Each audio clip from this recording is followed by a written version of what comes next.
All right, we're back here on SportsLine. Just heard from South Carolina punching their ticket to the first ever Final Four. They join North Carolina. We talked about earlier beating Kentucky on that buzzer beater. Saturday games pretty good as well, including in the Midwest where Oregon took down a mighty Kansas in front of a pro Jayhawk crowd in Kansas City. Dana Ford, Tennessee State coach, still with us for the Midwest Bracket Breakdown. Back with TSU coach Dana Ford for more of our Nissan Bracket Breakdown. Dana, we knew all about the offense of Oregon with Tyler Dorsey and Dylan Brooks. But what about the defense in the Midwest Regional Final? Jordan Bell leading the way with 8 blocks as they really slowed down that explosive Kansas offense. Yeah, Oregon went to a fantastic matchup zone. And with Bell, like you mentioned, getting the blocks around the rim, it limited Kansas' ability to score around the basket, whether their guards were penetrating the zone or the big man on Kansas' team has been limited all year long. So he made that even more difficult.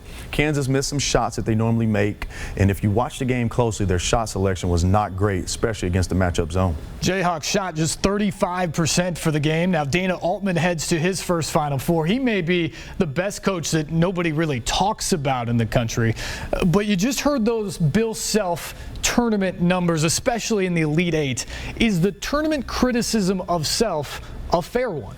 I don't think so, because in this tournament anything can happen, and when you start getting to the second weekend, which is the Sweet 16, Elite 8, you're going to play another elite team, and in a one-game setting on a neutral site most of the time. I know this year was in Kansas City, so that makes it a little more surprising, but you just can't measure a coach off of one game in a tournament setting. No question about it. Bill Self is a Hall of Famer, 13 straight Big 12 titles. That is incredible, but to lose this Final Four chance in Kansas City, that's going to hurt for a while.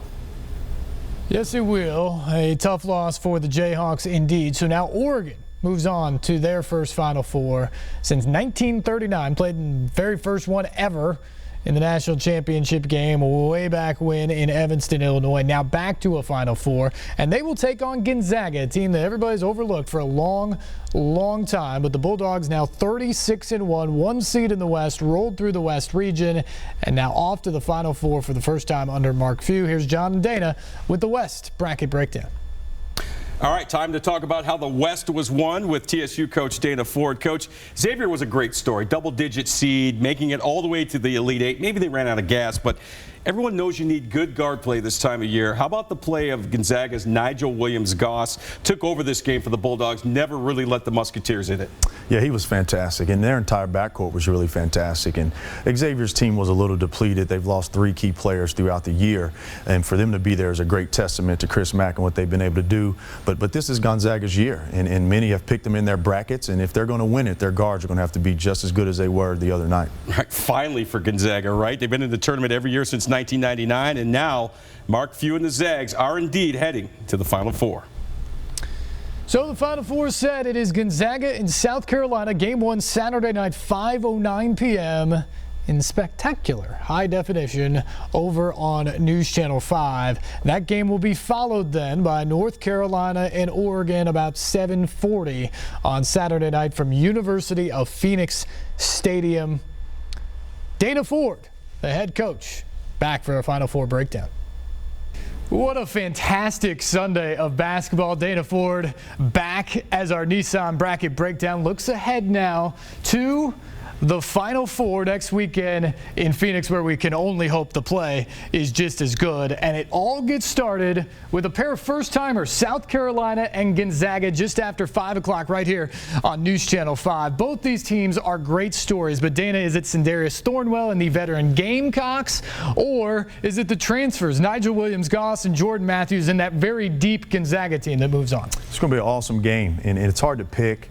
I think I'm going to go with Gonzaga. Extremely disciplined team. They're going to play the matchup zone of South Carolina that's really giving people problems, but they pass the ball extremely well. They've got good inside-outside. They rebound well, and I just think being on the West Coast is going to give them a little extra momentum. Not sure they faced a team as good defensively as the Gamecocks team they will face on Saturday, however. Then in Game 2, it'll be top seed North Carolina making its 20th Final Four appearance against Oregon.